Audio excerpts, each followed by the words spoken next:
Wake up to a new morning, pop in a little nostalgia, just be kind and listen to the rewind. Welcome to the Rewind Podcast, the show that explores TV and film through a queer millennial lens. Which is just a fancy way of saying we're two gay nerds reliving the latchkey childhood that sparked this addiction to TV. It's so true. I'm Keenan. I'm Jonah, and today we're covering the 2018 reboot of Charmed. And to cover Charms, we need to complete the Power of Three. Let me introduce my friend, our special guest, the incredible Mr. G. Hey, Insert your welcome. voice here. Welcome. Hi. Alrighty. So introduce yourself to our guests, our listeners, our friends, the people who like to listen to us Our ramble. fellow nerds. Hi, listeners and guests and fellow nerds. I'm Galen, aka they call me Mr. G. They call me Mr. G actually comes from The Lion King, where they call me Mr. Pig. So they call me Mr. G. So I am a Charmed fanatic. I love me some TV. I love me some movies. I love just about anything that has to do with magic. So I'm so excited for today. Yes. Okay, so tell me, this is not okay. We have a little script. This is definitely it's not in the script. What is I meant to put it in, I completely forgot. You're going off What is your script, Tina. Charmed origin story? Like when I started watching, where I started watching. Mhm, So mhm. my very first episode of Charmed was Charmed Again Part 1. The first scene of that television program I ever saw was Prue's funeral. And I remember it, but I didn't know what it was. I was like 10. And my mama was she just had it on, and I was in there with her. Like, I literally remember that moment because when Piper goes up to talk to Grams a little bit later in the episode, I thought she was talking to her sister. I was like, God, her sister's old. And so 10-year-old brain. And so Charmed Again was the first time I ever watched it, and I was hooked from there. That was when it was still coming on Thursdays. So that lets you know just how far back. I'm not a day one necessarily, but I'm a day one. So I'm like a day 3. I am a day one girly. My best friends as kids, they were like, Keenan, did you ever see this show?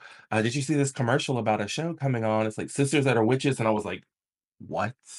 The night it aired, I was like, Mom, I did the same thing the previous year when Buffy aired. I was like, Mom, put my dinner in the microwave. I have to watch this show. All my attention has to be here. And I went to my room and I turned off the lights and I just got in bed and I was like, Oh, that's so and it was like cool. in my veins. I loved Oh. it so much. And I was hooked from day one of Buffy, and the same thing with Charmed.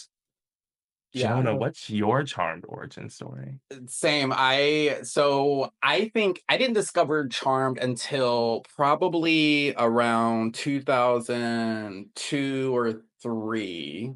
So relatively early on, maybe 2001. But and it was when I was living with my grandmother. My mom and dad just got a divorce, and I had, of course, had already been like a big fan of Buffy for a long time. I watched that since I was a kid. So I loved anything supernatural. And I stumbled upon this. This was when they were showing it on TNT, which I think is where they got a lot of their audience. Like, Yes.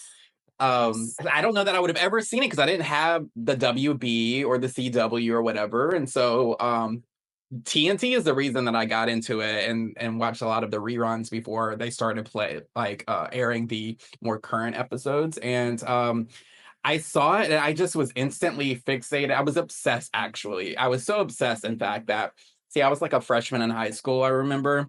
And I remember going to the library because I didn't have a computer with a printer at home.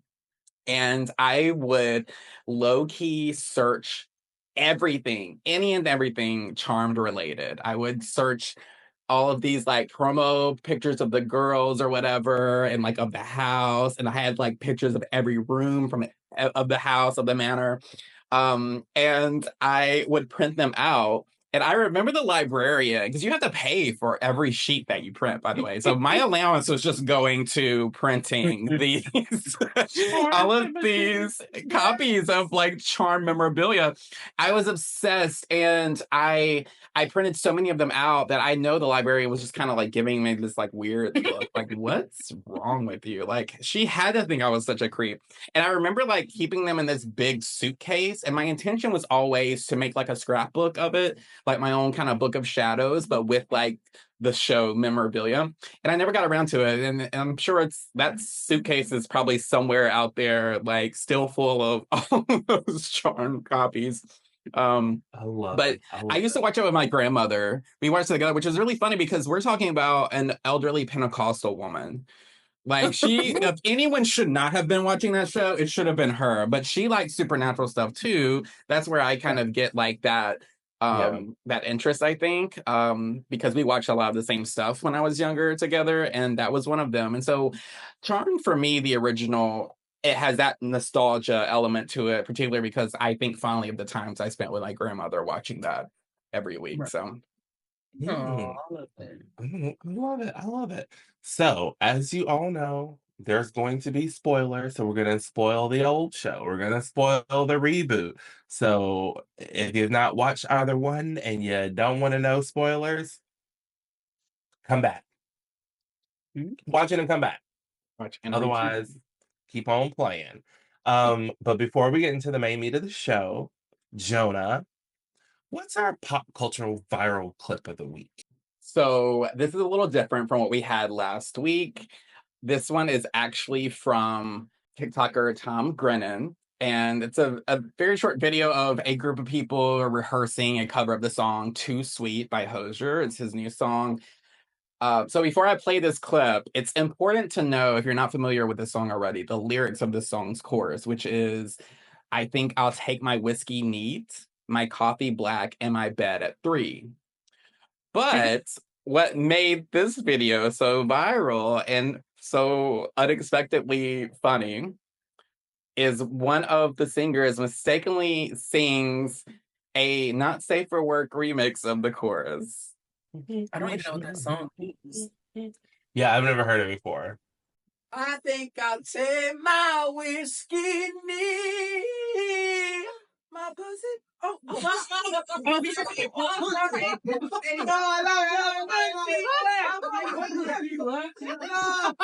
I think I'll take my whiskey knee.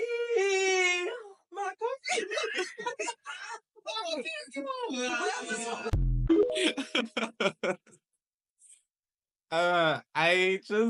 I chuckle at that every time I would watch it. And I love how she's so effortlessly, look how red my face is right now. I love how she just so effortlessly said it, and it actually went really well with the like in the song. So it's like, I'm like, that could be mixed. Hopefully there's no children listening to this podcast. I marked the episodes explicit. Like, Okay, good to know. Yeah, so anyway, that's parents the control viral what your clip. kids are listening to because they don't need to be over here. It's your fault if they turn out bad.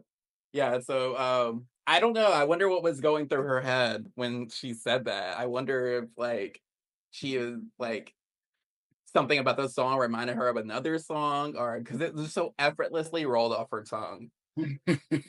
And how do you recover from something like that? Like in a group of people. You truly don't. You just keep going. Keep going. You just keep rolling with the punches at that point. I might be the lame one. So the joke is she said pussy.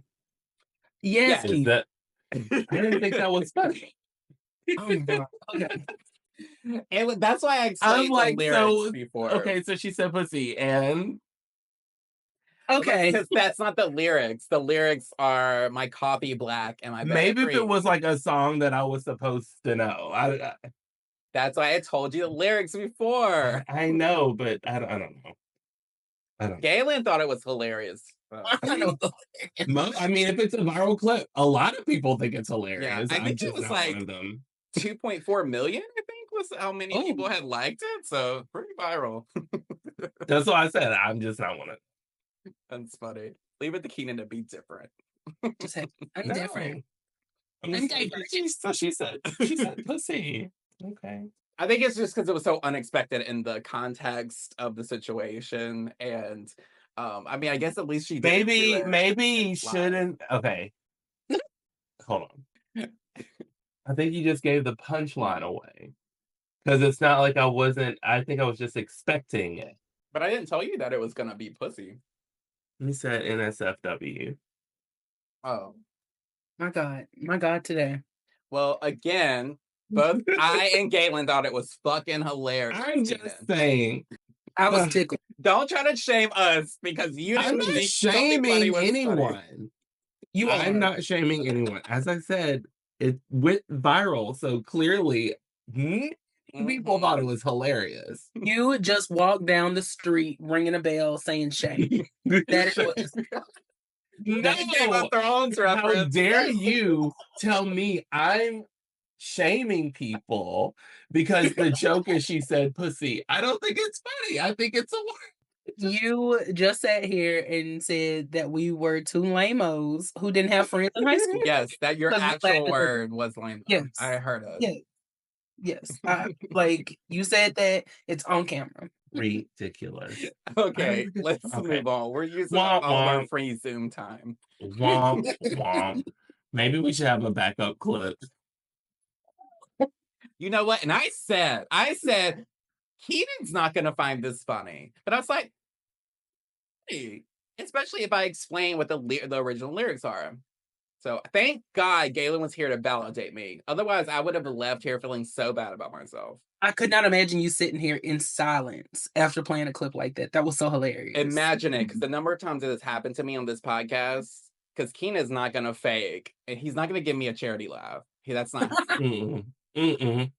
Mm-mm. I would just push something over at that point because don't play in my face.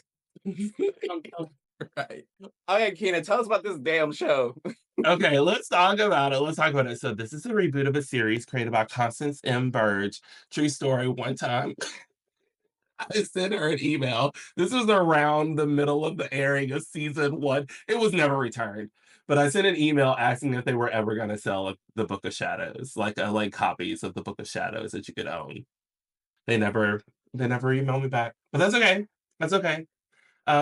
This series, this reboot, was developed by Jenny Snyder Ehrman, Jessica O'Toole, and Amy Radin. I don't know. I'm sorry, Amy, if I mispronounced your name. The showrunners for season 1 was Carter Covington. For seasons 2 and 3, we have the married duo Liz Kruger and Craig Shapiro. And in season 4, it was a rotating door, y'all. Season 4 was Jennifer Leiber, Jeffrey Falco, and Nikki Renna, which that's a lot of people running a show, right? Those are all showrunners? Yeah, That's so fine. they had one in season 1, and then after season 1, seasons 2 and 3 have a couple that run it, and then season 4, there's this group of 3 people that run the show. Too many chefs in the kitchen. I would have had to break some knees.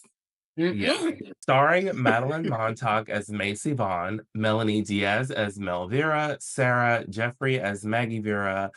Later on, we are joined with Lacey Barrett, who played Michaela Danso. Harry Greenwood. Oh, wow. I never got this man's name. Who's Harry Greenwood? Should we know him? I need somebody to look up Harry's name real fast. Like Rupert something, Rupert Evans. Rupert Evans. Which I Harry's like the Harry. white lighter, right? Yes, he's a white lighter. I like him. He's a cutie. He has a sick jawline. Jawline for days. I enjoy Harry. It looks like I want to eat some of that breakfast he makes. my God. I was like, wait a minute. I was gonna clutch my pearls. Oh, we're not getting into it yet. And then later we're joined by Poppy Drayton, who plays Abigail Jameson Kane. She's a villain in the later seasons, but she's just very fun and British, and I enjoy her. The show aired October 14th, 2018 on the CW and wrapped June 10th, 2022. Ran for 4 seasons, 72 episodes. Just so we know, the original series aired October 7th, 1998. So they had truly had 20 years between the shows, and the original show wrapped May 21st of 2006. So, neat. I'm not gonna throw the shade and mention how many seasons Oh, the OG show had. We're gonna keep going. But there was love there. There was love there. So the Charm 2018 reboot got a popcorn meter rating of 48%, where the OG series had 90%. I know that was shady to include, but It is what it is. it is Yeah. what it is. But I'm gonna say this, y'all. I hate the reboot. I didn't either. They were going for something, and I have my thoughts on why it struck the nerve that it did. And I do feel like some of those reviews came from review bombing Yeah. because it was a very feminist show. It was very pro women, and people didn't like that. A lot of white men did not like that. But then they pissed off the OG Charm fans. Yeah, kinda I think the thought deck of- was stacked against them, honestly. They kind of were set up to fail. I have a little thought about that, but I don't know if I should share it because I don't know how it's gonna come across. I don't know. But maybe we'll talk about that later. Who knows? Okay. Okay. I mean, I feel like you're gonna go where I'm gonna go, and I think we're gonna be on the same page with that. If you're thinking what I'm thinking. So, Jonah, why don't you hit us with the premise of this show that we got from the wonderful Charmed wiki page? Set in the fictional college town of Hilltown, very unoriginal, Charmed follows the lives of 3 sisters, Randomly, it's in Michigan. I'm sorry, I meant to put Is that it? in there, and I completely it's in but it's Michigan. fictional. The Charmed ones living in the city of Townsville is crazy. But anyway. Charm follows the lives of 3 sisters: Macy, played by Madeline Mantock; Mel, played by Melanie Diaz; and Maggie Vera, played by Sarah Jeffrey, who, after the tragic death of their mother, discover they are the three of the most powerful witches of all time. Together, they possess the power of 3, which they use to vanquish supernatural demons and tear down the patriarchy. Each sister has a unique magical power. The eldest, Macy, has the power of telekinesis. Middle sister Mel possesses the power of time freezing, and the youngest, Maggie, has the power to hear people's thoughts. The reboot changes several elements from the original Charm series, including moving the setting from San Francisco to Hilltown, making one of the sisters a lesbian, giving the youngest sister the power to hear people's thoughts instead of premonition, and having all 3 of their alliterative names, alliterative, I'm stroking out, y'all, I'm sorry. That's a fun word. Fuck you for putting that in there. Alliterative Just Lee, I'm names sorry. You begin had with- access to this to proof it. I've already rehearsed this. It was much better in the rehearsal. God, it's so hot in here. And having all 3 of their alliterative names begin with M instead of P.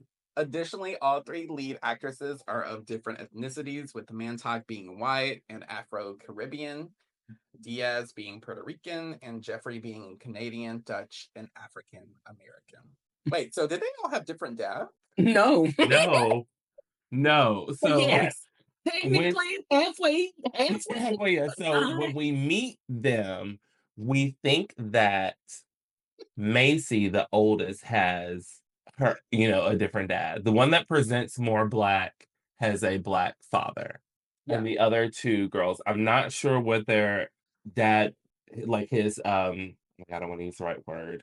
I think he was Hispanic. Is he Hispanic? Okay. I felt like I remember him being Hispanic, but I can't remember. And then the girls themselves, like their mother is Puerto Rican, right? Yes. So it turns out, I just realized that we were referring to the actresses' ethnicities and not the characters. I was very confused. That's why I asked that. okay, I'm sorry. So this is how it's set in the show. Okay, so Macy, they all share a mother. It turns out Macy and the youngest have the same dad. Okay. At some point in time, Which one's season Macy 2, she again? gets a perm, y'all.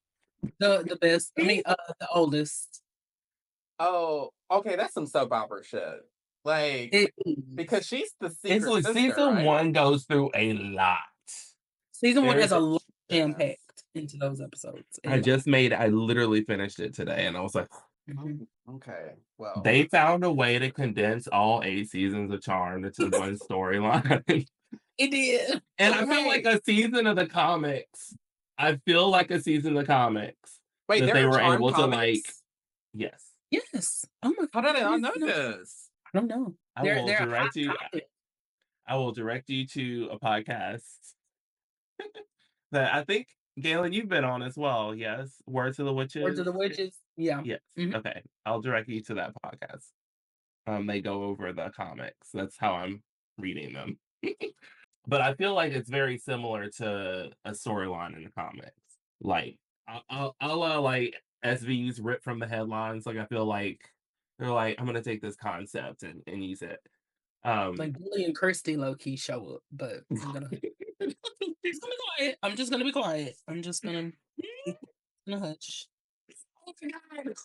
It just hit me Mhm. that they are damn sisters. Mhm. I hate it. I hate it so much. They really do. They go through all these seasons.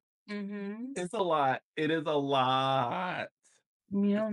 But there are elements of the show that I enjoy. I don't know. I don't know. So let's kind of talk about how they made the show a little bit different, starting with the girls.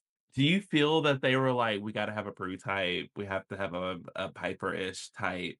Are you asking me? Both of y'all, because I mean, my answer is yes. I feel like they said we have to keep it close, but then it really feels like they wanted to say like, but I'm different than other girls. I'm not gonna be a prototype. I'm not walking in anyone's shoes. And so it's like you get Macy, who I feel like is very Prue adjacent, and then Mel, who like Macy is my bae. Macy is my bae. Don't She's get me wrong, Macy and I argue sometimes. It's like, girl, listen. stand up. Like put that needle down. I love. Oh my god. Anyway, okay, we'll just. Okay. But wait, because my girl was anyway. My girl was tripping, but I think that of all of them, I love Maggie. I love me some Macy is my favorite character, but I love me some Maggie. And I feel like with Maggie, they said, how can we take Phoebe and just Psychology have major. like diet Phoebe? It was like Macy was Diet Prue, and then Maggie was like Phoebe Zero, if that makes sense. She was No like she was Phoebe. sugar. Yeah, just no sugar. No sugar. We're just but it has the same great taste, but your stomach is probably gonna hurt after you drink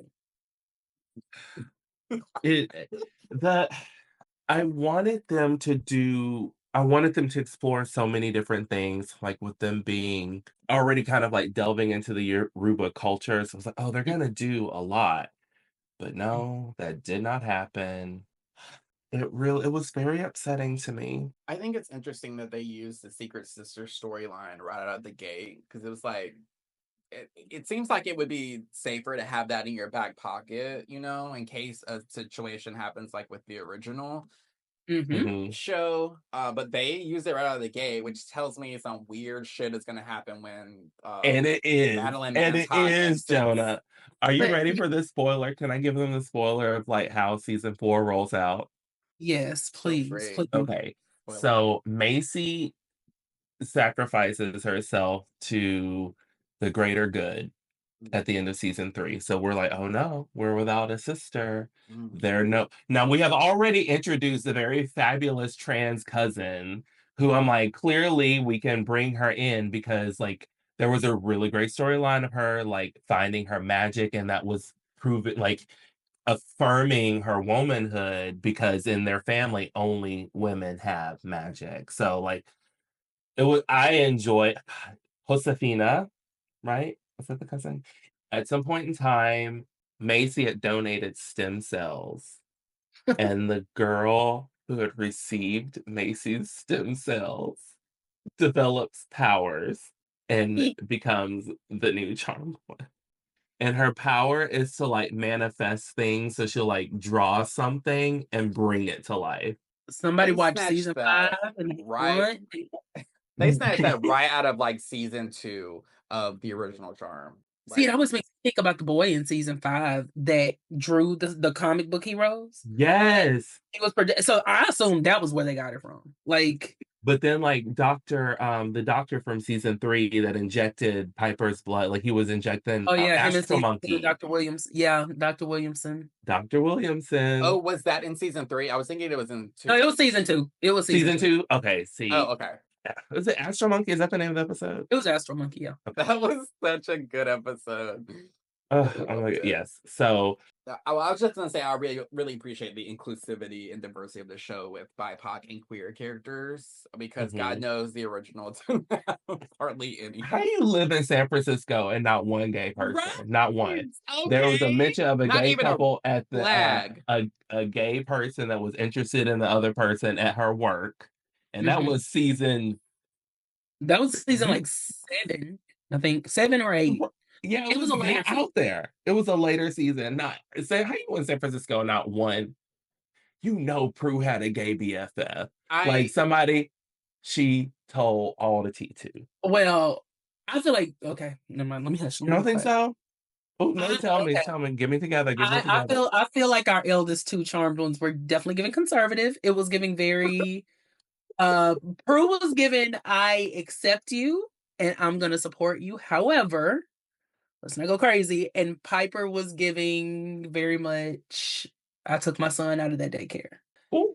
See, I have to disagree. I think Prue had an experimental phase in college. Oh, So I feel like she was already kind When of she was riding studying the line. photography.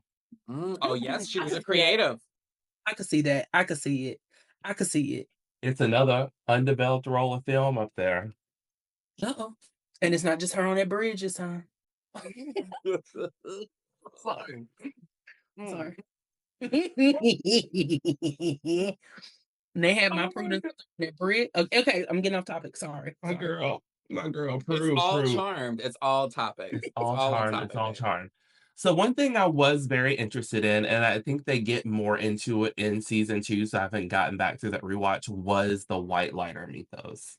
I really liked how they did that. Correct me if I'm wrong. So they wipe all your memories, split, like, I guess your essence, so all of your evil is jarred, and then all that remains is good that they imbue with the energy to be a white lighter. I love that system. Not gonna lie, the first time I saw like what they did with the dark lighters, and I want to say Cassie from Buffy played the first white lighter, didn't she? The one that was locked up in the asylum, and like she was going crazy and she was trying to get out. And nobody could figure out trying to get to the other half of herself. Azura's. Oh God! I now Yeah. have to keep watching. I have to keep Yeah. watching. I think that was Cassie. Damn, Cassie. Yeah, I want to say. So I thought that I hadn't watched many episodes. I thought maybe I had to watch only 2 episodes before of the reboot, but I looked on Netflix and I had watched about 7, but I can't really remember much of it at all because I guess it's been a while. But I do remember some like something with the white lighter being like iffy, like he was like secretly bad or something, or was that their little why? subplot that he was the evil that was after them because it was like, oh, beware Harry, but it was a setup to make them not trust him. So yeah. Okay, yeah, that's what I wanted. He's doing so because I just started the first episode of season 2, and there's a guy that like comes in and attacks him, and then they end up in witchness protection. Okay, Please. but I mean, him kidnapping them and tying them up just to break the news to them that they're witches should have been a flaming red flag. I'm like, why was that? Upsetting. That was upsetting. I was like, wait, what? It was like, it was very like, wait a minute. Why would you choose to do that like that? It was like, sir, be serious here. And then they try one of the things about like the first episode that really got me was they would have these serious moments, but they would have like zany music in the background. So it would be like, yes, I was friends with your mother, and I was so sorry to hear of her passing. And then in the background, like, wah. And it's just, you're just like tickled in the background, and it is the most serious moment They that you have. said the whole of our budget went to most of these effects. And that orbit effect, when Jada came in, whole budget.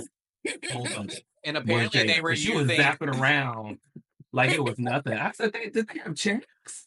It is so weird. Like they'll be sitting there talking, they're like, I miss mom. Yeah, me too. And it's like, what am I supposed to be feeling? Are they sad? They had to use bensound.com because they used up all the money on the special. They just went on YouTube and just started looking up like sound effects. And they said, okay. Like, they were using old Nokia phone ringtones. Somebody was like, quick, get your razor. He's like, oh, I'm like, my God, we're sitting here having this deep emotional moment. Why is there zany music in the background? What's happening? That is so funny you say that though, because I have been laughing at, so I've been watching the original show, rewatching it, and I don't know if a lot of the songs in the intro, like with the opening credits. None of them. Not one. Not a Nope. one. It is They're a not- sore subject. Oh, Yeah. Angry. I knew it. cannot watch them streaming. At Mhm. least the first 4 seasons, because those are the ones that I know the best. Yeah.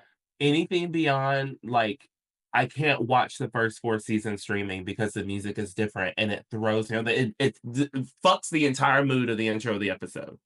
Yeah. Yeah. You have to Like, I gotta hear that one song when Prue was trying on those shoes before she goes out, because she was the new Prue. None of the songs fit the vibe. None of them fit the vibe of it. Someone just got brutally murdered, and then the song coming in is just like, it's like a Sarah Bareilles song or something. What? It's like Oh my Jordan. God. Y'all, we're gonna take a quick break, and then we're gonna come back and talk about the source. Oh, Welcome back, everyone. We just took a little break, and now we're gonna talk about the source of all evil. Okay. So this show has a Anyone source too. yes. Okay, so it is super convoluted how the prophecy goes. I don't understand Fiona's part. Like, she was supposed to channel the power to the source. Like, there was something that she existed for one specific process of the source coming to be. But for some reason, I could never grasp her raison d'etre. Truly, I never really understood. Like, I just knew she was a part that came to the source coming. I'll be honest, I haven't watched that part of the season in so long, so I don't remember it now necessarily what her part was. But even like you said, when I was watching it, like as it was happening, I was like, wait, huh? And then like she went crazy or something, and she was she came in on 10. on 10. My girl was ready, okay? She said, baby, I got a job. This is what I was born to do, and I'm finna go to work. I'm finna clock in. It's time for me to clock in. I got my time card, and I'm finna punch it. It was, and do you know who she was? That was Camille from, did you watch the originals? You did not watch the originals. Camille's the random, like, white blonde of the show, but, like, she means more than Kate on Angel. I feel like she's very much in that same line, but I would say Camille had more to do when Kate had very little to do. Camille still didn't have a lot to do, but she was involved in stuff. Yeah. She may or may not have been in Elena monologue, but that might be a conversation for another. I love that he's like, yeah. Well, I was just thinking, I was trying to think of like what her relevance in that show, because it's been a while since I've been, and I'm like, yeah, she was the sort of like human non-love interest for Klaus, I guess. I think he always held her as like a sort of he kind of put her on a pedestal. Yes. He was like, oh, like she's different from these other bloodbaths. Yeah, Um, and he fought really hard to keep her from being corrupted and stuff. It being was involved I in all the kind of yeah. low key thought it was sweet, but then for the longest I was like, what is her real relevance here? What is she bringing to the show? And that is a So great actress because that's the same actress that was in oh, do you I remember? scrolled through her IMDb the other day and I didn't like catch like and not a lot jumped out at me. I did see the angel thing, not angel, damn, Camille, the originals thing. And that's what made me Leah, go, so okay. it's played by Leah Pipes. She was in Sorority Row, which was a 2009 slasher flick about a sorority that got hunted by a killer after they accidentally murdered one of their sorority sisters. And she was the bitch of the group. Like she was the mean girl, and she played mean girl really well. So honestly, I would have rather seen her as a mean girl. She was too nice in the originals, but not the point. Totally She did different have show. like a little when when she became a vampire and her soul was off, she did have some moments. Well, I forgot. Yeah, that's that story. Did she become a vampire? Something happened where she was ruthless. Anyway, yes, that's her. Got I'm on Nobody. Wikipedia, child. I don't know this lady. I do not know this lady. it. I don't know. Bless it. Listen, I don't. But Fiona, I get it, girl. They locked you up. I get it. You mad. But don't come in on the 10. Harry didn't do nothing to you. Charity didn't know what they did to you. You mad because Charity held her. Kristen did not know what happened to you, baby. Like, stop it. Stop. Stop it. Oh So what my was her God. tie to the source? That may be a loaded question. Fiona, okay, so the way within the show, there's a prophecy, and a series of things has to happen before the source can come to power, can rise. One of the things was like something about all the sages fall, so that meant all the elders Mm. got. Okay. And then there was something, right. It was very convoluted. But then there was a dagger involved. And then, like, taking the dagger into yourself is what allows the source to come into you. You gotta And stab then the yourself? source is like an embodiment. Like, think how the essence of the demons exist on Supernatural, how they're like smoke. They do kind of depict the primordial presence of demons as like smoke or sludge. So they typically will have to infect a host in And this that show. hints the sort of like scientific aspect of the show with Macy's character. Because I know one of the things I thought was original and was interesting that they do is they combine witchcraft and science. That's fun, but I'm mad that it was just easy. What was it, baking powder to vanquish a demon? Like, That seemed like that's it. that was kind of like hella easy. I'm like, I got that in my cabinet. I could I be know. out here in the streets vanquishing demons and shit, just throwing baking powder around. Let me go to the pantry so we can vanquish these demons. Okay, demon, be gone. Let's walk in the door. Yeah. Arm and Hammer should put that on their label. Cleans tubs, vanquishes Vanquish demons. should just casually mention it in the list. Oh my gosh. Oh, okay, the Charmed reboot. Here's the question. Was this new iteration worth creating, and does it lend anything to the franchise? I'm going to say this because I can understand allow people to be seen as the hero of a show. Mm-hmm. One of, and this is later in the facts about the show, but I want to so like the original premise for the show was supposed to be set in like the 70s, and they were going to be three witches who were not connected, and it was going to be set against like the feminism movement and witchcraft. That was the original premise. Yes, because old man was coming into power the first go round. They felt it needed to be modern, which I think it could have been more powerful being a mirror saying, look, we haven't moved the needle at the fuck all. They didn't do that. So I have a very I don't know. I don't know how so my thought process on stuff like that is I don't mind representation, clearly, as a Black, man who's part of the LGBTQ plus community.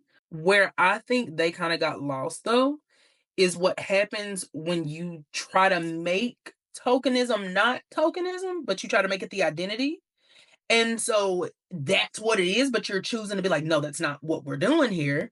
So I think that what kind of gave ammunition to people who, to like the white keyboard warriors to be like, oh, this is so woke, was that they didn't come in saying this is a show about women, this is a show about sisters, this is a show about threes, witches, or three women who are finding out that there was sisters and witches and whatnot. It came in as like, we've got a lesbian. Oh, look, we've got Black people. You're gonna love it. And it was, but that was how it was marketed. Yeah. It was like, this is Charmed for the new age. Look, everyone can be a Charmed one now. That was how it felt like they were trying to give it to us. Mhm. And I had to really think about how I felt about that, because I get very hesitant saying that kind of stuff because I don't want anyone to kind of tell me I'm whatever here, but sometimes you just have to call something out. Right. And that's why I don't, as a Black man, as a gay man, I don't like when when any show or series or whatever inserts us into something unnecessarily, because then you can see where we have been inserted into the story. Mhm. Because Yeah. everything we have to exist here, and then we have to find our place in that circle. So it's like, Yeah. you know, them having males scream at people about consent and whatnot, it didn't come across as genuine because it wasn't a discussion that was necessarily being had. It was just Mhm. her being like, no means no, and Pepper, it was just like, it was so thick that you didn't know who Mel was once they started peeling that layer back and they realized, okay, this isn't Yeah. working. And they tried to She give was a her a full person. caricature. She was a caricature Yeah, of a militant lesbian. yes, absolutely. Absolutely. And I know that that's a tough discussion to have. And Lord knows, I don't want to make anybody uncomfortable, but I think that was what ultimately set them up to fail, was Yeah. they tried to make inclusivity their thing. That's But what this show. as I made my way through this season, I was like, what did the writer's room look like? A Mhm. line in an episode that just stuck out at me was, they're from the 90s. They didn't have woke yet. And that was a line that Macy said. Yeah. Yeah. Yeah. And Well, then the closing line she said to those characters was something along the lines of, that sulking, brooding, dark attitude, it's canceled. Like, who yeah. wrote that? Yeah. Yeah. And why did they make Madeline sit up there and say that? The one that say it. It's like when Maggie finds out that she is half Black, right? And the lens that we are watching her struggle with this through is her not knowing what box to check on a scholarship application, and she doesn't know if she should even apply for it because she just found out she's Black.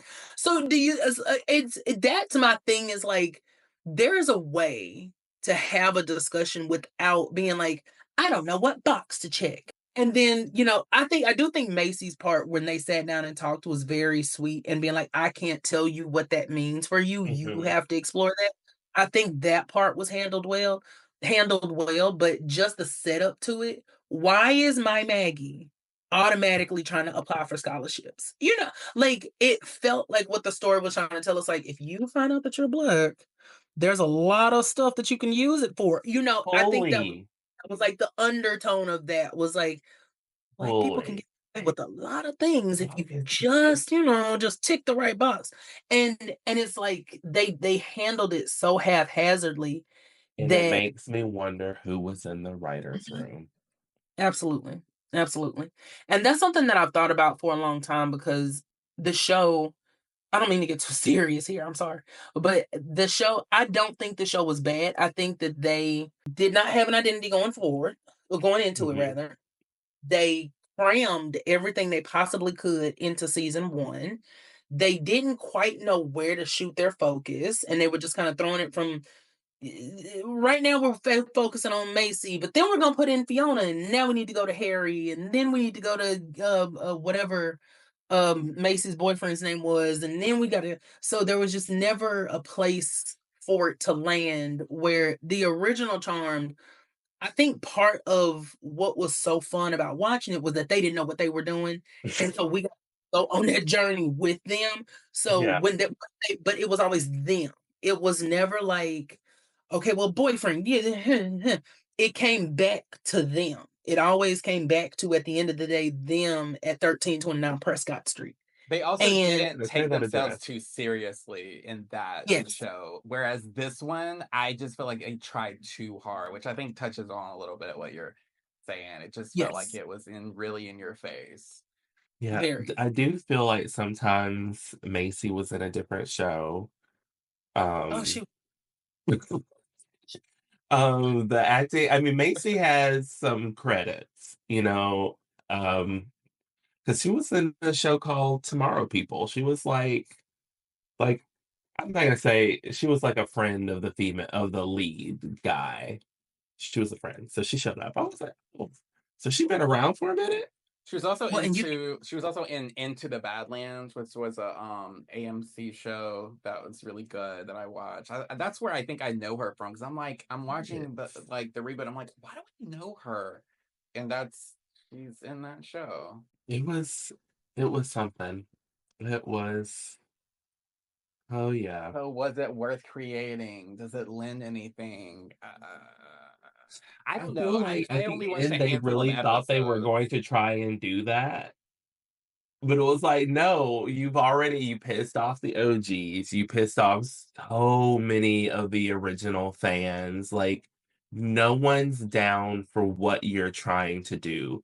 Jonah, do you want to know what they did in the very last episode of this show? Is it gonna annoy me? Kind of. they had Kind the of. internet buzz. So throughout that season, they've been setting up the fact that they exist within a multiverse, that there are multiple charmed ones, there are multiple versions of how this could go. And so the very last scene of the very last episode, they go through a portal and they end up on the porch of 1329 Prescott Street. And Talk then they about go in. rubbing salt San in the wound. Francisco, California. If I knew the zip code, I would say it. But I do not know the zip code. Wow. And it was like, that would You have been know, real cute if y'all one of I think it was one of the original writers wrote, and Paige, Piper, and Phoebe vanquished them.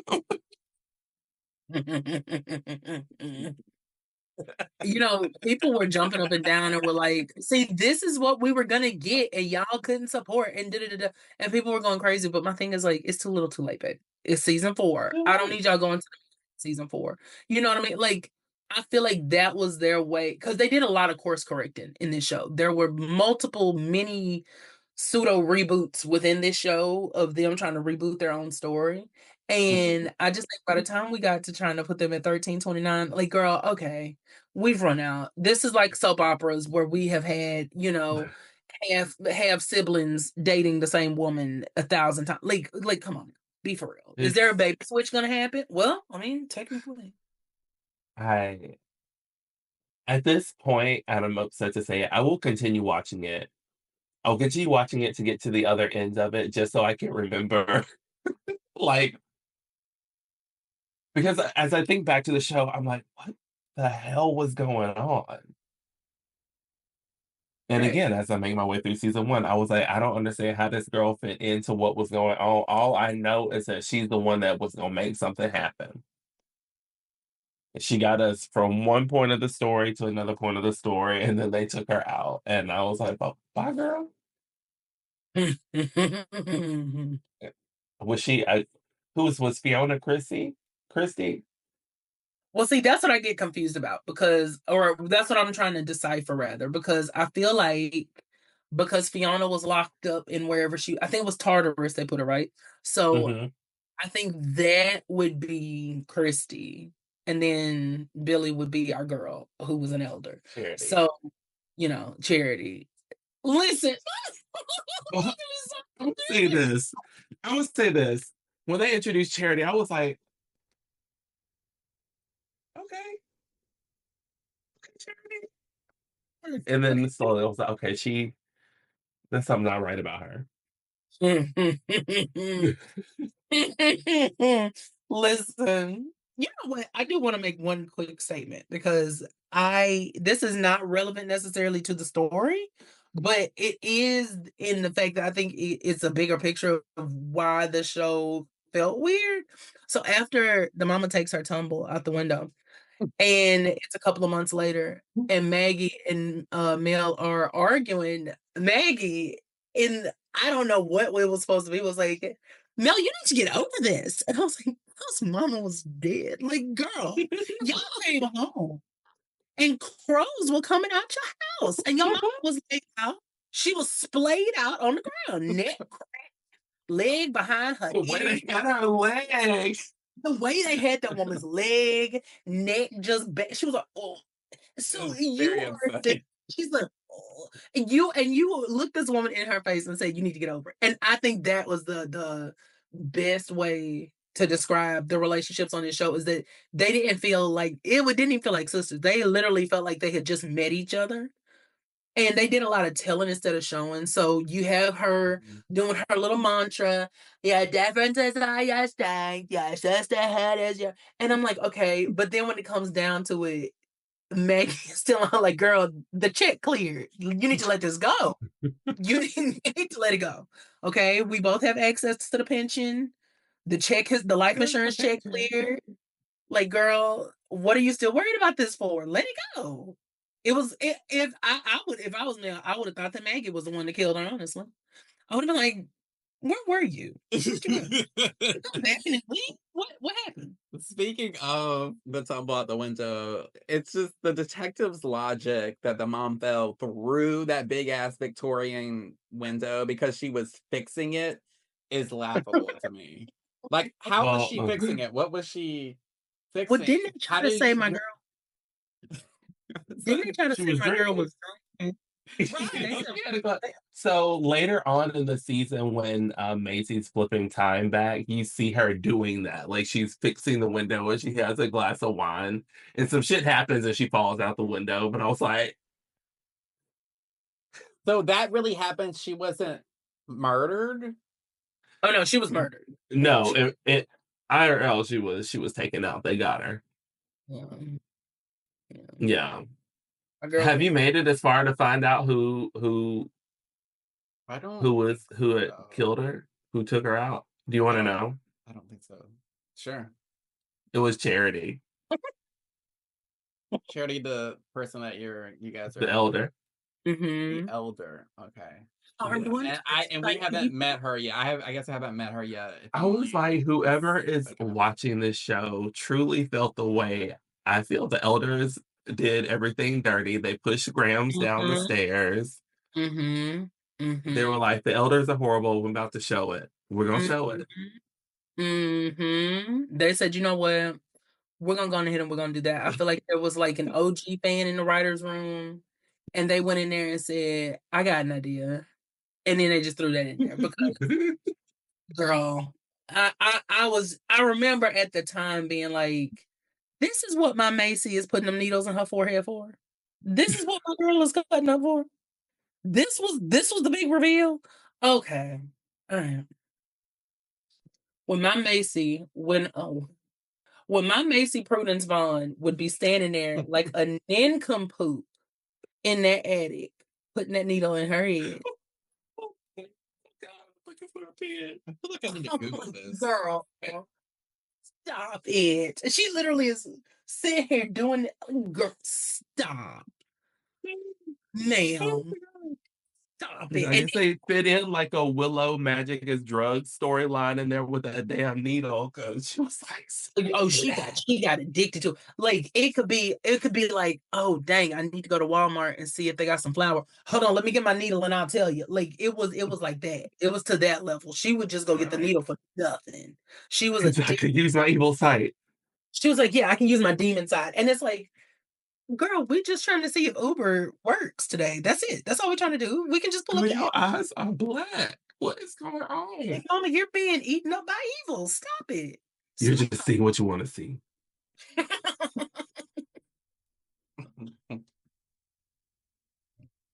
Oh God. Oh, my stars, y'all. Oh, So I kind of dropped this question in because I would love to know what is your dream Charmed reboot? Where is it set? How would it work? do you want to know a secret? Okay. We don't need one. I'm sorry. We don't. I think, let me tell you why. I think that we as a culture live in a very nostalgia heavy atmosphere. Everything Hmm. is a comeback, everything is a bring back, everything is a redo, everything is a remake. And so I personally think that Charmed is one of those shows that you can't remake because they're going to try to remake the thing that made it work in the first place that you just can't really replicate.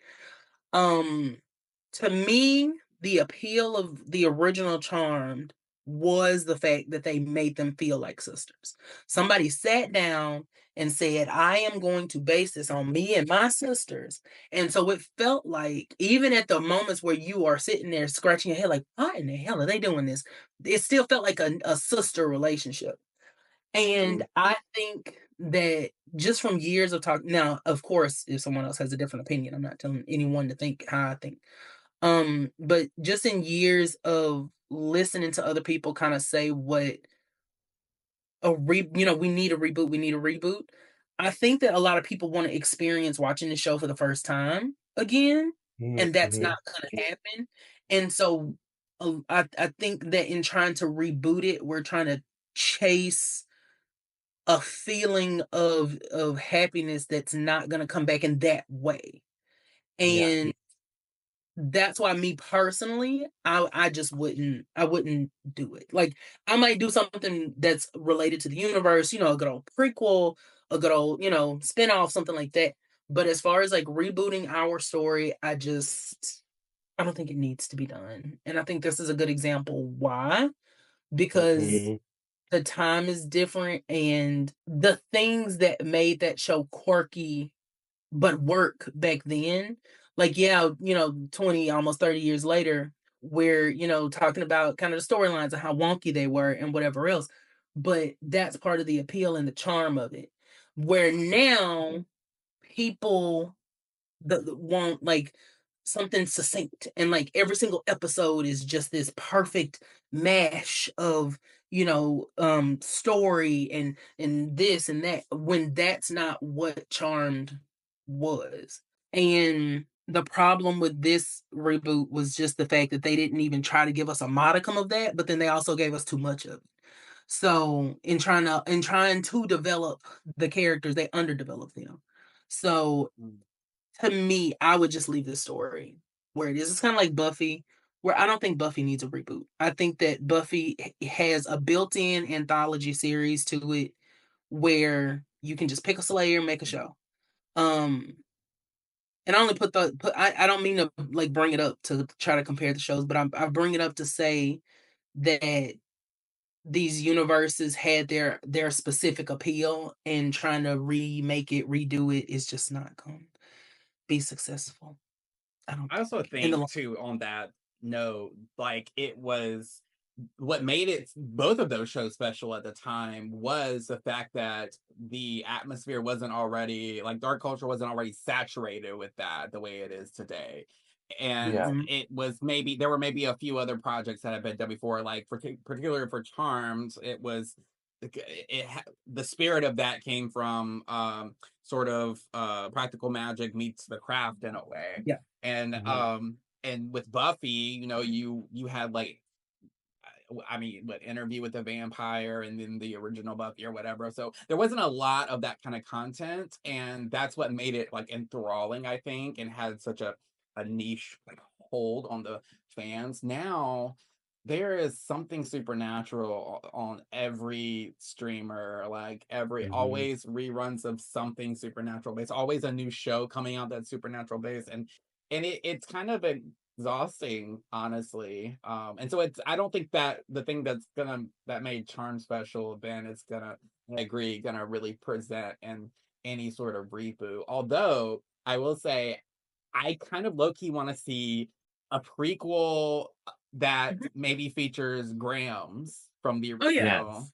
That And like when that's she where was younger, because I just feel like she yeah. was a badass witch, and I want to see her going through all them goddamn men. Yes. Really? Chewing And them that's up where I and spitting them out. truly think that original concept of the show could have worked if Yeah. they maybe had set it in the 60s to make Grams a little bit younger. Mm-hmm. Really, it could have been about Patty, if we're being honest, because Patty did not get a lot of love on True. that show. That's And true.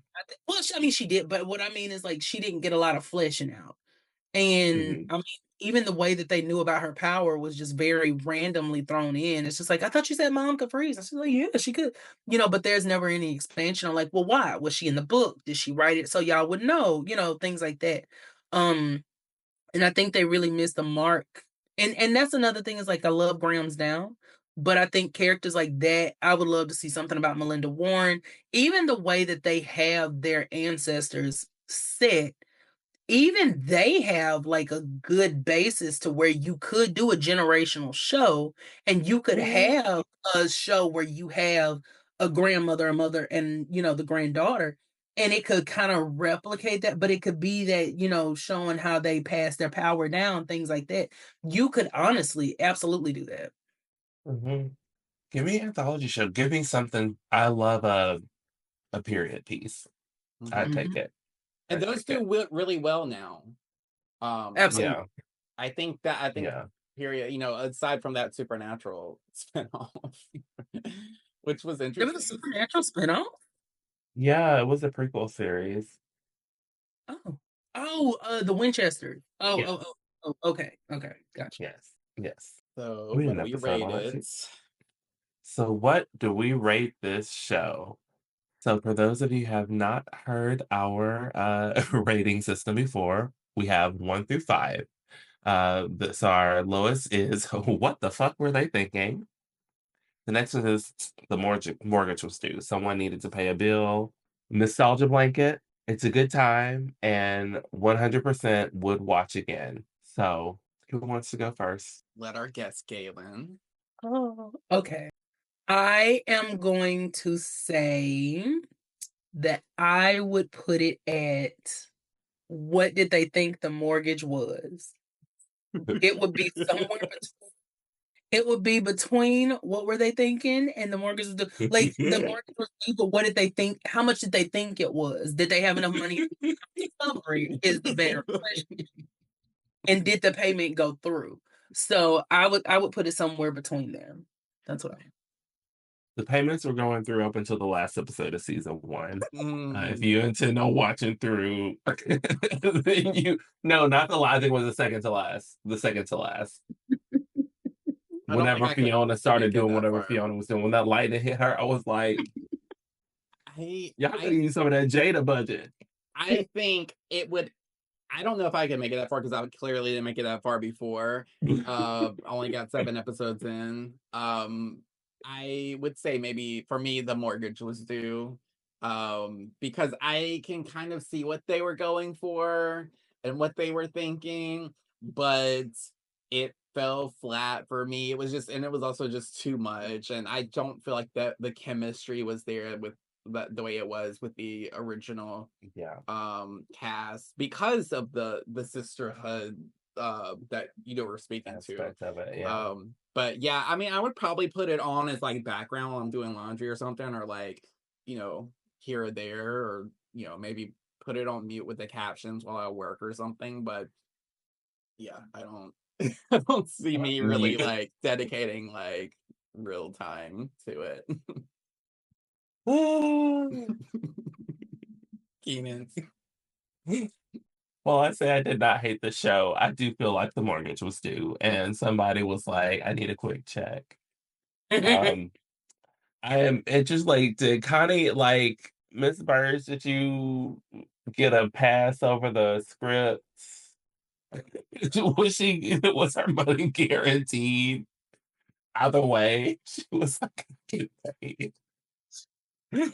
Um, She said, "I don't care what it says. Just my royalty check. This is how you spell my word. This is how you spell it." will this get syndication? Are we sure? It did not. They didn't hit 100 episodes.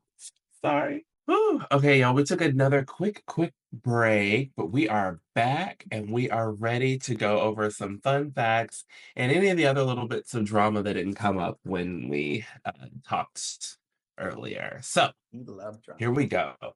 These all are sourced from IMDb because IMDb always has some really good information if you need a quick fun fact about a thing. So the title card of each episode has a unique, usually thematically relevant motif. So each of the little charm, like shing, at the top of the episode is different. They said, here's a little bit of money. We're gonna put a little money into that. That's why they had to use The bensound.com. exterior for the Vera Manor, I'm mad at that. The Vera Manor. Not one, I don't think at once in the show is it called the Manor ever should- in the show? It shouldn't be. It's just the house. Right. Nothing special about it. The Vera Manor. Anyway, the exterior for the Vera Manor in the reboot is the same house that was used as the exterior of the Beauchamp's family home in the short-lived TV series Witches of East End, And which I we looked did an that up. episode about on a Cancel Cast. Did I? Well, yeah, I did do an episode about witches. You I did. I'm You sorry, did. I thought You you did, meant yeah. I thought you meant the trivia that I had shared that, but I didn't remember. But yes, actually, No, you covered the show. You covered Witches of East End right, on which a I Cancel think is a Cast. superior show to this Charmed reboot, honestly. Mm, I would well, have yeah, rather Witches of that to continue on. It's that streaming, by the way. I do need to get back in this. I remember watching season one religiously, and then I Really, didn't have access to the second Hulu. season. I haven't watched it in forever. Okay, sorry. Yeah, But I we're all think like, it's oh, what's the other show? Okay. In the original series, the sisters' names all begin with the letter P, as we discussed earlier. In the reboot, they're all M's. This is similar to the Stillman sisters, Mabel, Mitzi, and Margot, who impersonated the Hollywells in season 6 episode of the original series, which Holly Marie Combs noted on Twitter. of course she did. So petty. I love it. Listen, all I can say is that Mabel, Mitzi, and Margot were the charmed ones. Okay, they were the actual charmed ones. But that's a discussion for a different day. That may be my I made favorite sure this one was episode. on the list. I made sure this one was on the list because I know Caitlin loves Mabel, Mitzi, and Margot. Girls. Plans for the show to be set in the 70s were scrapped for a present day setting, as we talked about a little earlier. So I think in the original one, they were not supposed to be sisters, but they came together because of feminism in the 70s. Mm-hmm. It was a very loose thing. Give that to me all day long. I would have watched it, loved it. Yeah, that would have been fun. Mm-hmm. One of the writers is a real life practicing witch. His name is Marcos Louvanos. Mm-hmm. I wonder what Marcos looks like. Is this? Hey, sound Are we fun. sure it's not Webanos? Uh-oh. Webanos? I think that would have had two L's, right? The double L has the Y sound, right? I took French, so I could be wrong. I couldn't tell you. But I think you're thinking about huevos, Jonah, and I think that starts with an H. Maybe. The CW released the first trailer on YouTube in May of 2018, and the video received massive backlash from fans of the original series. I remember. I mean, out of the Ooh, gate. the hot topic. I actually low-key felt bad for the actors. Yeah. I did too until one of them kind of had some words. Popped off. Yeah. Yeah, We'll it go was over that. I think I linked to that in Sarah here. Jeffrey, right? Yeah. Mm. Shannon Doherty gave her blessing to this revival. I did not know that. Mhm. The original actresses, however, expressed disapproval of the remake, which escalated to Holly Marie Combs and Rose McGowan publicly clashing with the new stars. The same happened to crew members from the original series and this remake. Which is interesting to me because I feel like of all of them, I feel like Holly Marie was the last one who would have wanted anything else to do with Charm. I just felt like she, especially now, I just feel like she's happy doing cons and she doesn't really want to be acting. And even when she talks about the show on their podcast, like it's like it feels like work or something that she has to do. I don't know. I just felt, and I love Holly Marie, and Piper was my favorite, but I I think I just I feel like think for her, it was a lot of like the way the show was promoted as being this new like feminist remake of a Yeah. show. And then I think this is not her verbatim, but it's very much the essence of what she said. She's like, you remake a show 20 years later and not hire and the people like originally involved and call it feminist. Like, hmm, what the fuck? hmm, Are you kidding me? So you're saying we're too old to do the thing we did 20 years ago, and you're more feminist than we like, hmm, Yeah. yeah, that's fair. and so many. I mean, like I said before, they put all 8 seasons of the original show in their first season. Some like it's crazy. There's a Seder episode. Like, They were cutting up. They were cutting up. It's like when They they were literally just said, making it, they were just dumping all of the seasonings in. Mhm. And they weren't even watching the episodes. They were just going on like the back of the DVD box sets, or they were going to Wikipedia and just looking at the description of the episode, and they were like, "Ooh, this oh, says not something about a even side the wiki duet." fandom. They went to the Wikipedia They went to page. Wikipedia. They went to Mm. Wikipedia. They didn't go to the Wiki fandom. They went to the Wikipedia. They didn't have time to go into detail. We don't need details. We No need to know details, no the details. outline. I wanted so much more for the show. I wanted it to be better and just so obvious with their messaging. Like, Yeah. as I said, who wrote this? I think if they had split season one into like 2 or 3 seasons, I think they would have been fine. I don't think it would have lit the internet on fire, but I think that if they had split the first the first season into like 2, maybe 3 seasons, and then called it something else, I think they would have been fine. Honestly, I would have just done a show and said that it is a nod to Charmed, and They then just had called it like the Power of Three. okay. So so their power of three. I don't know how to explain what I really want to say because the power of three to me always felt like a default for the original sisters in the best way possible. It was like we have the power of three because we are the three. I and it always felt very, very a part of them and their shtick. So like at the end of the episode, when the three of them would come together and they would say their spell, it always felt like if the power of three doesn't work, then what we got going on? It felt kind of like there's a big problem if the power of three can't solve it. Where here the power of three felt like a thing that they put in a drawer and then they will pull it out every now and again and be like, oh, the remote is out of batteries. Let's go get the power of three. And it felt very itemized to me in this show. I don't remember them using it the first time. And then there's another episode where they grab hands and go the Power of Three, use the Power of Three. And then I was like, but wait, when did we do this? Have we done this already? Right. Okay, so the time I remember like the three of them coming together and the light coming out of their hands instead of Maggie's coochie is because that always takes me out. That always takes me out. Why is my Maggie with light coming out of her hoo-ha? What's happening? Why is this? Why is Jonah, that's the thing that I need happened. background. That's a real thing. That's not just me making like that's an actual. My girl went to go get up on it, and light shot out of her peach garden and was like, "No, ma'am, not today." She So manifested her emotions into an energy blast. And she messed around and told him it was because she was still afraid of him. And it's like, girl, no, you was just so into it Mm-hmm. that that's how it manifested. But you done told the boy you afraid, girl. Girl, you was just hot in the tail. And he decided to come out. So it was like, girl. But it was like her cooter just lit up like it was Christmas time. And I just remember thinking, like, my God, I wouldn't. It was very sooky in her fairy vagina. Oh God. Just sure you want to.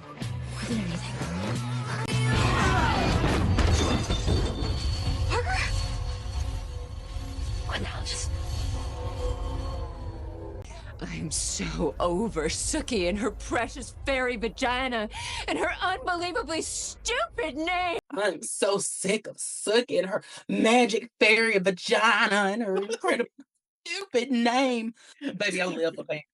I live for Pam. Love Pam is the best thing about that show. I would truly just watch the show for Pam and Lafayette quotes. Absolutely. Yes, That's all I yes. need. That is all I need. And you know what? And you know what? And just one Russell Edgington monologue. Because people not tell, but Oh my God. I'm the vampire king of Mississippi.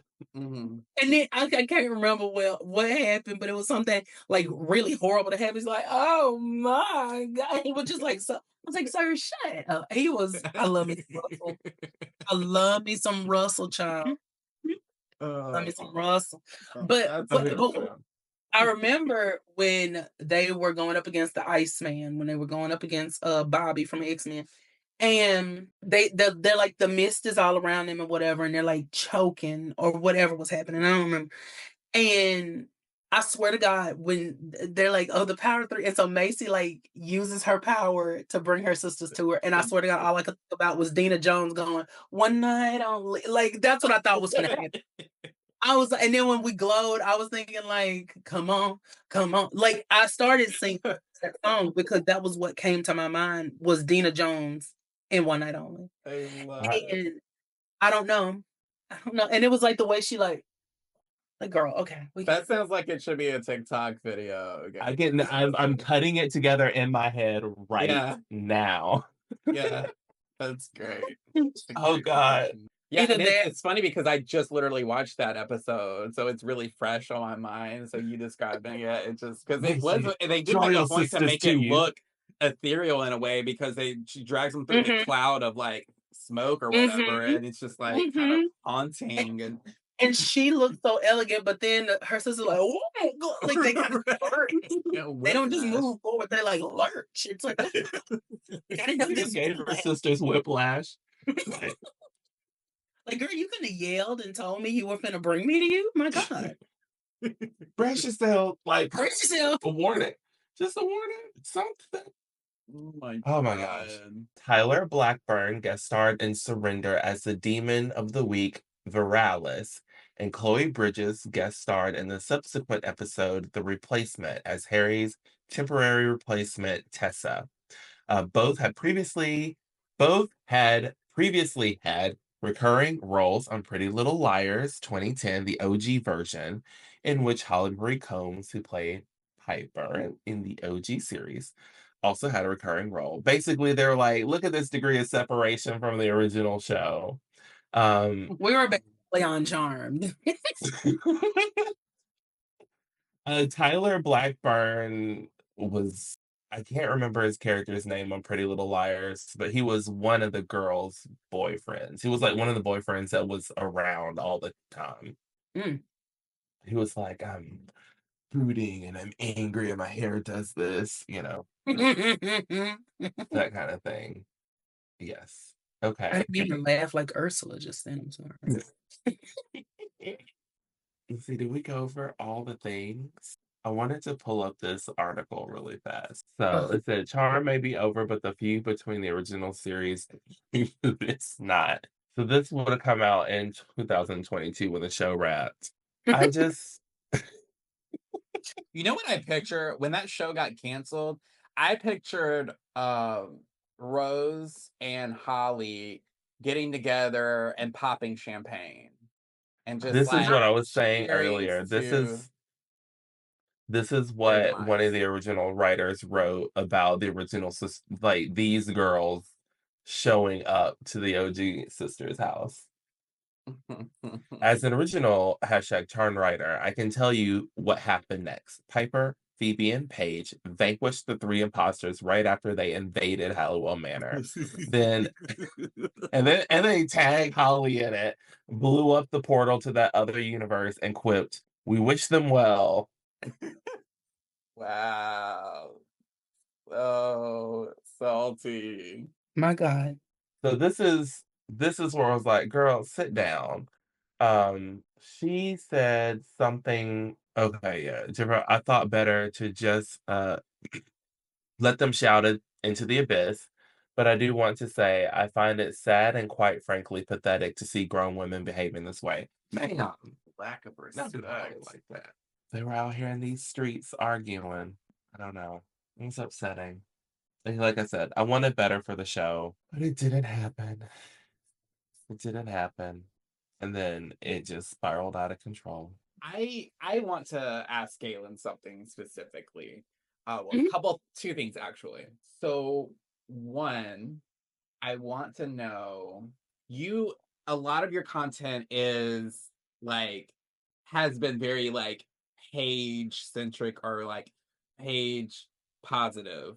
And as someone who loathes Paige,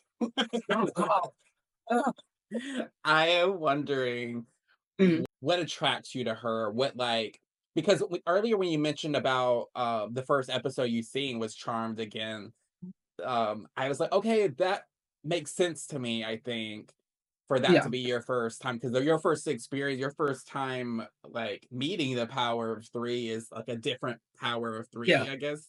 Um, so do you think that's part of it, or is there something else maybe under the surface that I'm not seeing about Paige that makes her particularly relatable? I think that maybe that aspect of me starting with her gave me the ability to kind of get to know her versus getting to know her coming from another era of the show. Because for me, what always I'm gonna say when I was a kid, I had a different perspective, but now as an adult, the reason that I love Paige so much is because I just admire the fact, number one, that she came into this and I mean, mama came in working. Like there was no, oh, she gets to do some cute little magic and put some creamer in a coffee and, crash her bike and freeze a man and get a job. She didn't get a chance to do all that. You know, she came in, Shaq's trying to kill her, vanquishing Shaq's, the source trying to turn her evil. That's her first two episodes. I mean, by the time she has already vanquished Shaq, she don't even know how to use her power yet. So I don't say Mhm. that to say like, oh, she, deserves respect in that manner, but for me, that would have overwhelmed me and been too much for me. So I admire the fact that even though she was hesitant, she was very vocal about not wanting to do it and wanting to have her own life.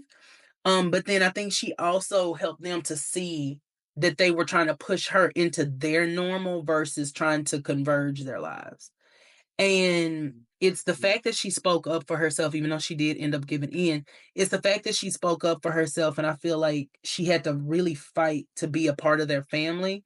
Because I think she was a part of their team very early on.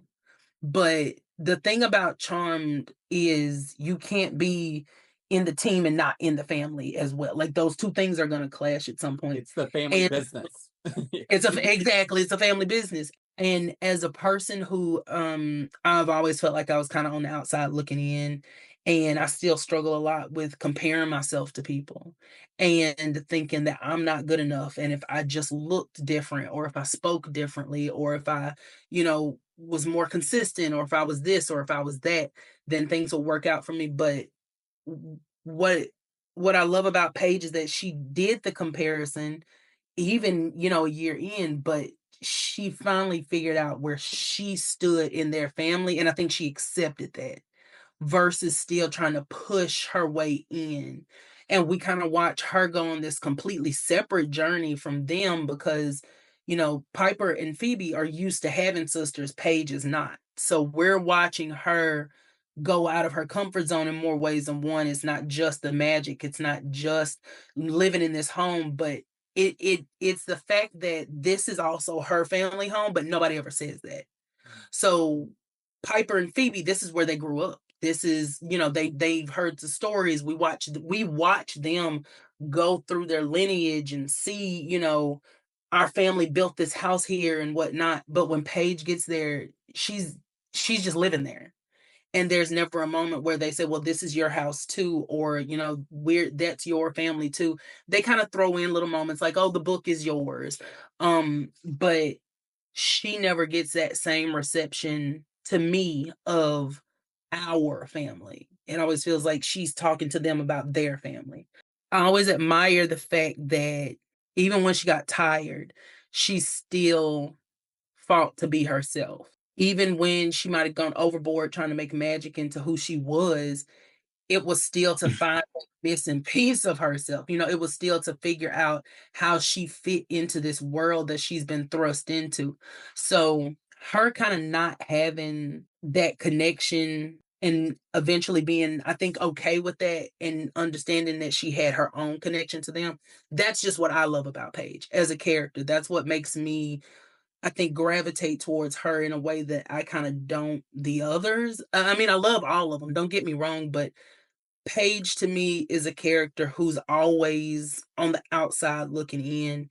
And season 5, especially, she's really trying to prove that she's gonna be a good aunt to Wyatt. And she says my niece and then my nephew, things like that. She's always kind of, I think, subconsciously trying to remind them and herself of the connection that she has, because Wyatt is the first person that's going to be born in the family that's going to know her from birth.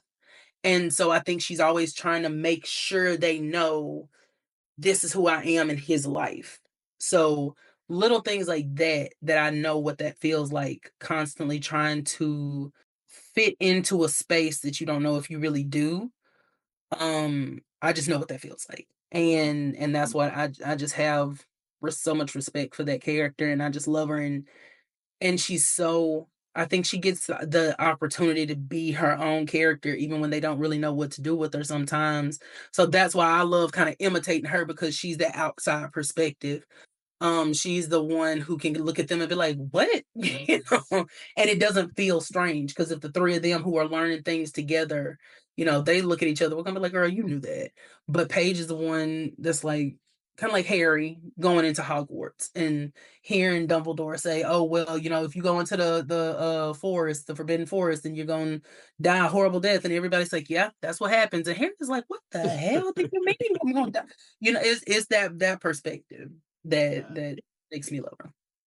That's really interesting. I've never thought about Paige as that, like, perfect representation of an outsider. I've never, and that's one of the things that always attracted me to Buffy as a show and to that character, because I always felt like an outsider as like this deeply closeted kid who would never acknowledge that he was closeted, and like feeling like a weirdo nerd or whatever. Mhm. And so I I I totally appreciate that. And honestly, as I'm rewatching the original series, Paige is really growing on me in a way that she hadn't before, for a lot of what you said, because she comes in and she's like working her ass off, and Mhm. the other sisters are tired. They're like, she kind of keeps them going, really, a Yes. lot of the time, and she's kind of like inspiration for them, whether they would ever admit that or not. Like, especially And when she realizes she's good at it. Yes. yes, and Yes. she is good at it. And I think one of the things that just kind of annoyed me a little bit about the is how Rose played her a Mhm. little bit in some ways, that I feel like Rose McGowan is such a good actress, and we've seen her show off her acting chops in these iconic roles, but like this one always felt a little cartoony to me. And I mean, maybe that was how she was written, maybe that was intention, but even just like the inflection of her voice sometimes would just like annoy me. But like in the bigger picture, I really think as a grown up now, because when I originally watched this show, I was a kid, you know. Through grown up lens, I do have more respect for the character. Yeah. And I used to be a hardcore Piper fan, honestly, when I was younger, but Prue has really been like, has taken the lead for me. And I had to say, probably the first Girl. 3 seasons are gonna always be my preferred favorite. I could happily just watch 1 through 3 and just leave it. But I am making myself watch through the end because I do want to see it through grown up Jonah's eyes, because I Right. think I might there might be components or characters that I see differently now, like Paige. So I really love that. I love how much thought you put into that, and what that character means to you. And Yeah. I think it's cool that you a lot of your content is that, and it's really funny. I also, the other thing I wanted to ask you, actually, speaking of, um, you got to meet the Charm cast, or some of the Charm cast, at was it a 2023 Comic Con? Yes, I went to Big Texas Comic Con and I went to the Fanboy Comic Con.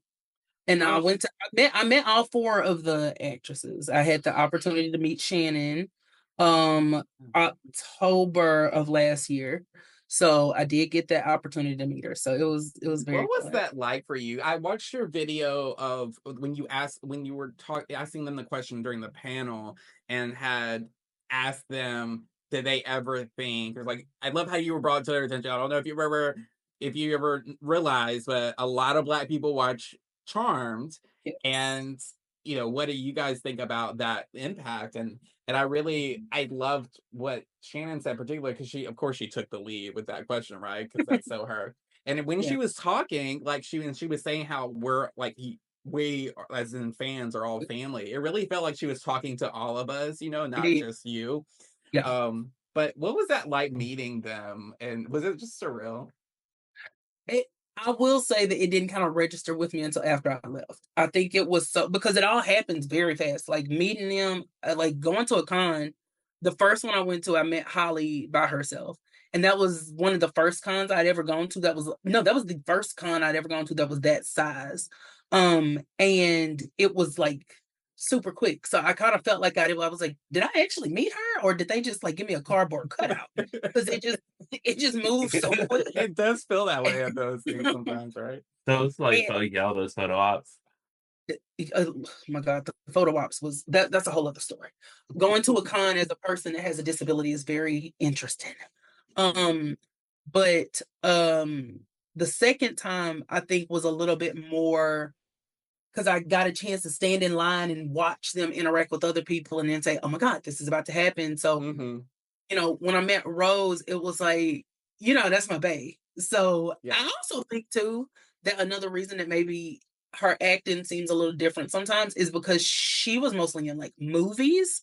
So I'm thinking maybe when she got there, she didn't quite know how to hit that good Mm. middle point. So maybe that's a little because she would do that kind of like laugh thing. She'd be like, "Yeah, my parents died in a car crash," and you'd be like, "Did she just laugh?" But anyway, so but she was very sweet, and she spoke to me like she knew me, and it was very encouraging. It was such a warm moment. And then when I had a chance to meet Shannon and just one of the things I always loved about the character of Prue is when she smiles because her smile is just so big. It was always just so. And when I met Shannon and she smiled, I was just like I'm standing here and I had the opportunity to tell her that I was praying for her, and she received it and she was so touched by it. And that is something that I will never um take for granted that I had the opportunity to do it because I almost did not go because I have chronic pain and I had convinced myself that there was no way that I could possibly do it. And I made myself go, and I'm always going to be thankful that I did. And I was very glad when I had the opportunity to bring up, how many Black people watch Charmed because I am not the Black Lorax. I don't speak for the group, but it I I've had no heard idea. I've had so many people tell me that they had no idea that other black people watch Charmed like that, and especially like a black man, like they were like, "Oh my God, a black man!" Like I've had so many people tell me that, and so it just felt in that moment I needed them to know the communities that they have touched other than just, because a lot of shows back then were geared towards a certain demographic. And I just needed them to know that they have reached past that and that we all came together because of them, because of what they created, because of what they put into place, what they brought to life. And being able to say that and articulate that to them and have it on video is just, I mean, it's otherworldly. And I actually met Shannon and Rose for the first time on the anniversary of Charm. So it was the 25th anniversary of Charm starting. Because I kept thinking October 7th is significant, but I couldn't remember what it was. And then it hit me. I was like, I met them on the anniversary of the show starting, so Oh, that's it so just special.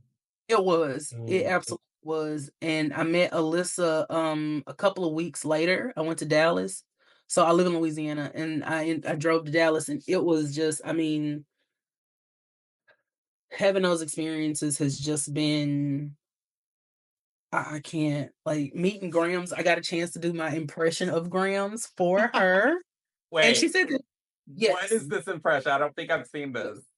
So I love a good Graham's impression. So I did the scene where they reveal, I don't know why, but I went into like the whole thing. I did what Patty did and everything.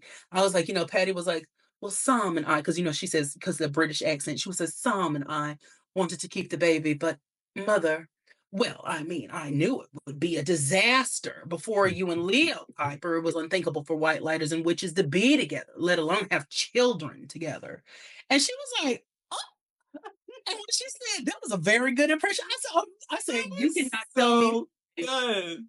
I said, baby, you can't tell me anything. I am the Grams impressionist at this point. Like I am certified now. We just need to give you like a moo or whatever and just let you do your Listen, thing. Grams live for a flowy moment, and I feel like Mhm, Jennifer Rhodes lives for a flowy moment. I feel like that's all mhm, she owns, mhm. and she was like, I'm bringing my own wardrobe today." That woman was the scene stealer in that show. Oh, absolutely, Like absolutely. lived for her appearances. Hmm.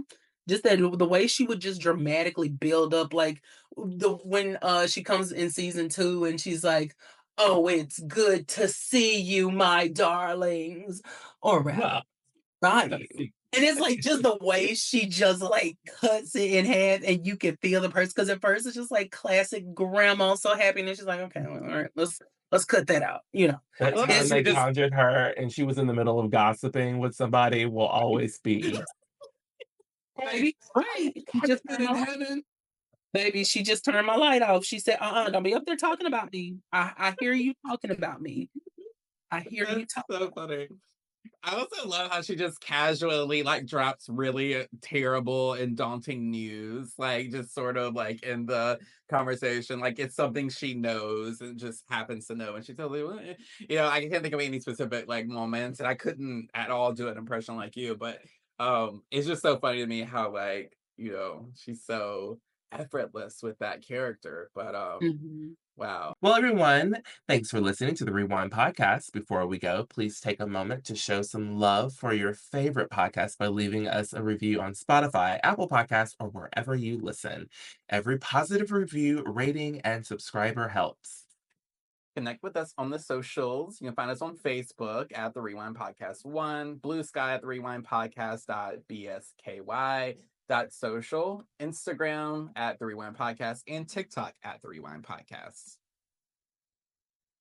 And you can also shoot us an email. We'd love to hear from you at the rewindpodcast1@gmail.com. Galen, do you want to give them your socials? You can find me anywhere if they call me Mr. G. You can find me anywhere except on, well, anyway, you can find me everywhere almost. Check him out on If you TikTok, search for guys. him and then you don't find him, that's where he's not at. Exactly. He everywhere now. He everywhere now. You can also find me on Blue Sky at Keeks on Camera, and the same thing with Instagram. Jonah, how can they find you? You can find me on TikTok at the Cult Pop. Yay. So Just be kind and listen to the rewind.